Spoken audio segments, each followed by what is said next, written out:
Scott just made Go the back to point Thomas just Jefferson, yesterday. you'll used to read be a that. lot more secure, not just.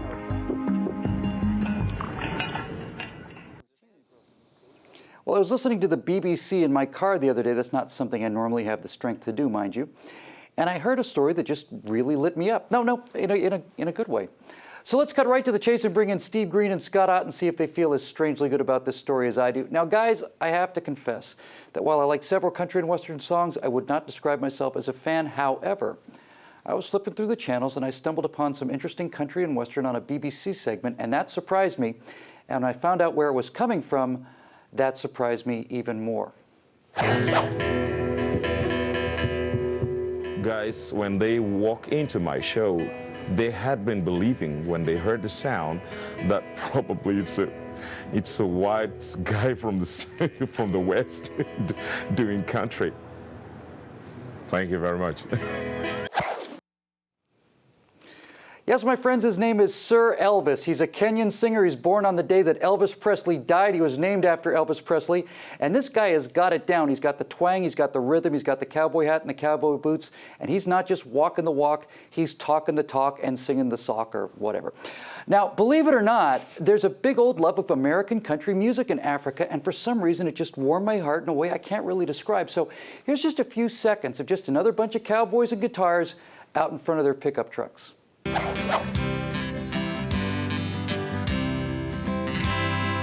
High on the mountain, looking to the west, I can see the road that leads home. My heart goes out to those rolling hills, my little hometown where I was born. Home, where I come from. There's always laughter every day. I think we need to start a Kickstarter project for a very reasonable sum of money and send those guys some actual honest-to-God cowboy boots, because I think they've earned them, damn it. Now, Scotty, you live deep in the heart of Texas. Does this have the same effect on you as it does on me? And if so, could you please explain it to our viewers, and especially to me, why I just find this just so damn cool? Well, first of all, it's country music, and who doesn't like that? And I don't want to hear from you if you don't. That's your problem, not mine. You know, I don't listen to a lot of music, period, just because I'm usually reading something and I can't listen to lyrics and read at the same time. That's just really difficult for me. But my wife and my daughter are both big country music fans, and so we get to hear quite a bit of it around here. There is something that country music has that few other genres of modern music can capture, because it's about story. It's about relationship. It's, you know, it's the kind of thing that everyday people go through. And, you know, it's kind of trite to suggest it, but it's pickup trucks and dogs and, you know, drinking a beer and a new pair of jeans and just the simple things that make life pleasant. The cool thing is these folks in Kenya are farmers. Their economy is largely a farming economy, and country music in the United States kind of grew out of that farming and ranching tradition, and so it's a natural fit for them. And the great thing about country music too is, unlike a lot of other genres, you can go get a cheap guitar, sit down, and within a half an hour be playing a country song, because it's the common people's music. They sound great, too. I thought they just sounded great. Sounded like they came right out of Tennessee, these guys.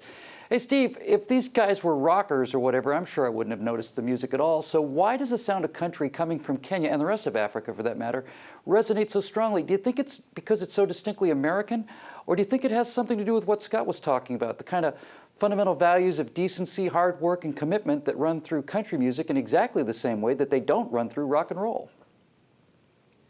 You know, it's all of that, but let me give you my angle, because maybe if I think this through out loud, I'll figure out where I'm going with this.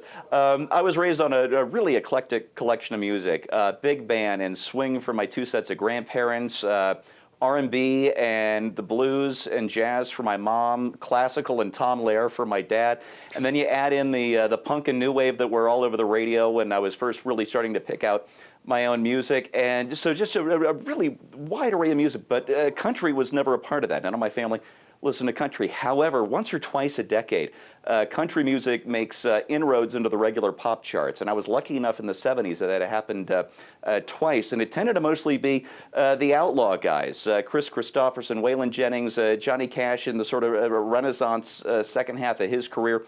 And I always kind of had in my heart that outlaw country, and maybe this is sort of a snobbish thing to say, but outlaw country is real country, not the polished rhinestone stuff coming out of Nashville, but this raw, rough stuff coming mostly out of Texas, down where Scott is. That to me is real country. And I'd never heard these guys before just now, and they sound like real country. Like the stuff that I got those glimmers of back in the 70s that turned me, with no background in that at all, into a bit of a country fan. And you know, it's because it is honest and it is American, and you can find that honest Americanism anywhere in the world. And doesn't that just warm your heart? It does. It does warm my heart, actually. My shriveled heart, which is 9 sizes too small, actually just grew a size or two when I first heard this, story. Yeah. Well, look, folks, for me, it's all pretty simple, really. First of all, Sir Elvis is not only the coolest name in country music, it's the coolest name on planet Earth. Secondly, there's just so much warmth in Sir Elvis. It's not just in how he sings, but in his smile and his manner and his humor and his speaking voice. And I think that's what does it for me somehow. It's kind of a mainline connection to the same humanity, and in some cases the same problems that exist in the heart of that continent and also exist in the heart of this one. Now, toffee-nosed intellectual weenies will no doubt tell me that the connection should be there regardless, and as usual, the toffee-nosed intellectual weenies are wrong. This is not some kind of cultural salute on their part. It's an actual connection. In a very real way, it's the actions of country people in America and Africa trying to triangulate on the same language to express themselves and their problem. And it's always thrilling and flattering, and in the very end, it's very humbling when somebody you don't know makes an effort to speak your language. Now, if EU commissioners and BBC News readers would start a country band, I think the end of all of our problems would be finally in sight. For PJTV, I'm Bill Whittle.